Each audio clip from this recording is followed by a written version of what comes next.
और शेष इसका वीडियो भाग 2 है। सिकंदर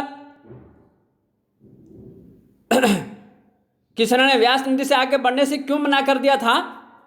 तो उसका यह है कि सिकंदर की सेना का स्थानीय विरोध हुआ था।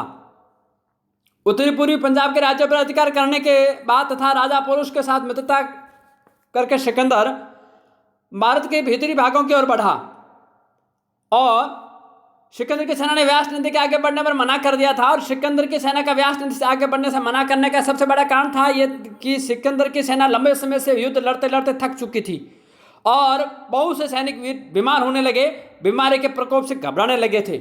इस कारण विरोध किया। और दूसरा कारण, सिकंदर के सैनिकों के घर लौटने से उत्सुकता भी बढ़ रही थी।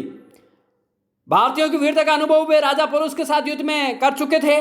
उन्हें मगध नद राज्य की सैनिक शक्तियों की सूचनाएं भी मिलने लगी थी जिससे वह डर कर लौट जाना चाहते थे। सिकंदर का लौटना भी यानी फिर आखिर में निर्णय लेना पड़ा।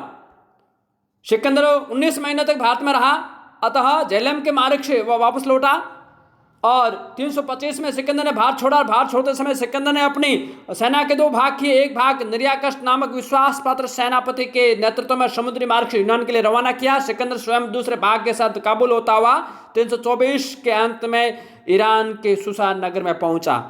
323 में सिकंदर बीमार हो गया और तीव्र जबर के कारण बेबीलोन में 32 वर्ष की आयु में उसकी मृत्यु हो गई। और सिकंदर की मृत्यु के बाद उसके सेनानायक सेल्यूकस निकेटर का उत्तराधिकारी एंट्रियाकोस तृतीय को चुना गया। ये सहायक सामग्री है, मैंने भेजी है आपको यूनानिया सिकंदर के आक्रमण के बारे में, ये आपको पढ़ना है। ये भी सहायक सामग्री है। अभी का तक्षशिला राजा और पोरुष का ये, और फिर इनके बारे में ये युद्ध का, सिकंदर का परिणाम आक्रमण का, राजा पोरुष के बारे में उसकी जानकारी, ये सहायक सामग्री पढ़ना। कक्षा कर रहे हैं मौर्य काल की संख्या किस युग में दी गई और भारत पर आक्रमण सिकंदर आक्रमण के समय भारत की राजनीतिक स्थिति कैसी थी, लिखना है। तीसरा प्रश्न, पोरुष को स्वतंत्र करके राज्य वापस लौटाने के पीछे सिकंदर की क्या रणनीति थी। ये वीडियो 1 है, भाग 3 का, पार्ट 3 का है। और गृहकार्य बाह्य आक्रमण की जानकारी हेतु स्रोत लिखिए। दूसरा प्रश्न, पोरुष का प्रतिरोध पराक्रम से परिपूर्ण था कैसे। सिकंदर की सेना ने व्यास नदी से आगे बढ़ने से क्यों मना कर दिया था। वीडियो 1 पार्ट 3 है। इसको आज किसी कारणवश तकनीक कारण से 2 भागों में मैंने लिखा है, इसको आप पढ़ना है। फिर वीडियो क्रमांक 2 के साथ फिर बाद में हाजिर होंगे। तब तक सबको धन्यवाद।